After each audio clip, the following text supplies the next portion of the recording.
Happy to bring these videos of how to install our products. Hi, I would like to thank you for purchasing our bumper hook, and today we're going to show you how to assemble it. In your packet, what you should have is a center pad, an expandable pad, the main mounting bracket. It'll have already the hook and everything attached, and then a single can carrying mounting bracket for the can.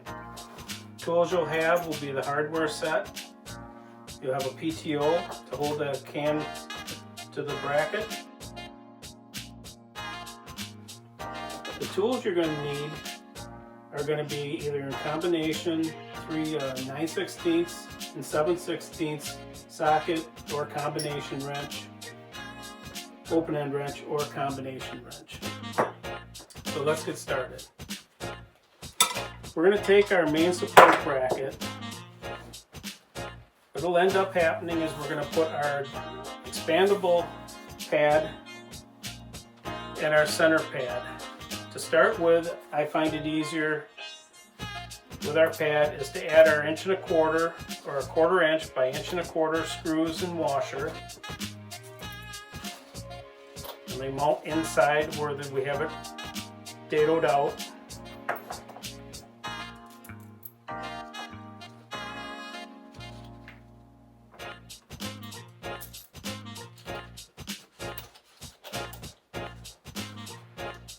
Once we have our bolts and washers in place in our center pad, expand the wing pad. That's going to be to keep the handles at the end when you're making a turn. And just slip the 2 pads together, lining them up. So what we're going to have is a sandwich like that. Now all that's going to do is fit on the back side of the bracket. The bolts will stick through the face, and we're going to take our 1/4 inch lock nut, which has a neoprene washer on the front, and that'll keep it nice and tight. Shouldn't vibrate off on you once we get this locked in place.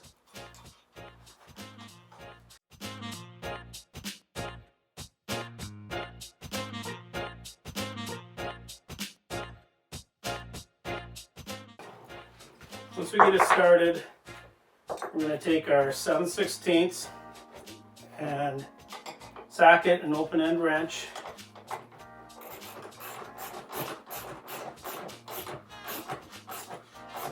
And secure those nice and tight so that we're actually pinching through all three components. That's going to help bury those heads of those bolts even deeper into the pad, preventing it from scraping on the bumper.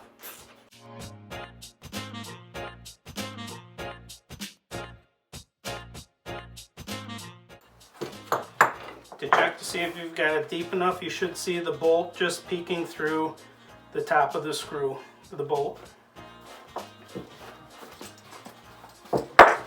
Now we can assemble the can hook. Take a bolt, put it through,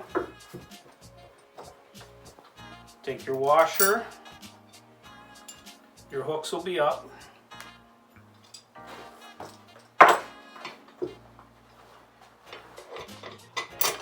Put the hook with the washer in between, another neoprene bolt. Keep in mind that that starts getting tight just as you get to the neoprene washer. Now you use your 9/16 wrench and socket or combination.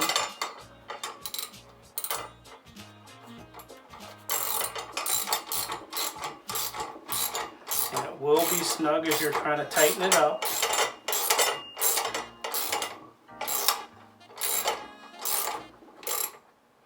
So we want to get it right to the point where it's really snug and it's hard to turn, but allowing it still to turn and pivot. Once we get to the car, we can adjust our strap, because right now you have the adjustability by just tightening or moving the clamp end. It'll mount to the center of the door latch, and once that's in place, it's really simple. You put your can handle through the bottom side of the hook, and to secure the can handle from falling forward, you'll put your PTO pin through one of the top holes. You only need one PTO pin, and we're set to haul. So next up, we'll show you installing on the car. Keep in mind that the PTO clip might be tight when you first get it. You can bend it apart so that it's not as stiff trying to open it up and slipping it through. Now that we made the major assembly of our bumper hook, it's time to adjust it to fit our actual car's bumper. Take your center clip, and in your car you're going to have a center mount. If you don't have a center mount, the product might not work. That's your trunk lid latch. Make the hook on. You're going to hold the hook just so that it's in the center flush on the bumper. You're going to take these draw straps and you're going to get them nice and tight so that it hangs in the center. So just make that final adjustment, pulling them tight.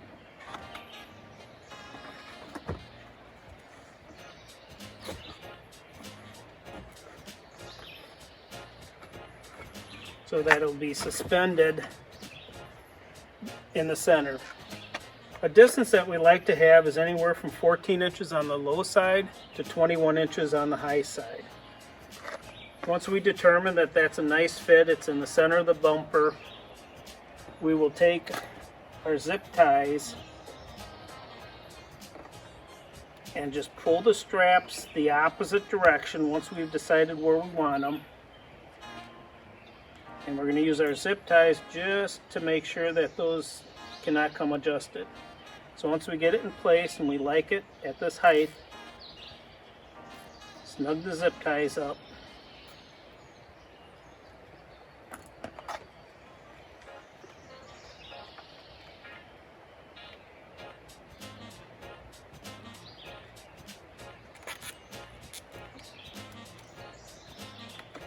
Now we can do one of two things. Either we can cut these off, but I just recommend leaving them. If you have any black tape, you may want to just tape the ends so that it's not hanging and loose and in your way. You can cut the zip ties off and you're set to go to put the can on. So now that we got it mounted to the center latch, every time we want to use it, we'll just quickly hook it, set it down. Then we bring our cans over, mount it in between so that it rests. Take our PTO pin that, again, we can make a little bit looser by just pulling on the spring. Drop it down into the center, either one side or the other, it doesn't matter. There's two positions. That'll keep it from wanting to try and slip out. This will pull away when you start, will pull away and then come back. I mean, it's only fastened by one point, but drive slow enough so where we don't make sudden stops or start off with a real fast acceleration. And we're all set to go until we get to our curb. You take it off, throw it back in your car when you're done, and repeat the process, and you're all set to take them back and forth.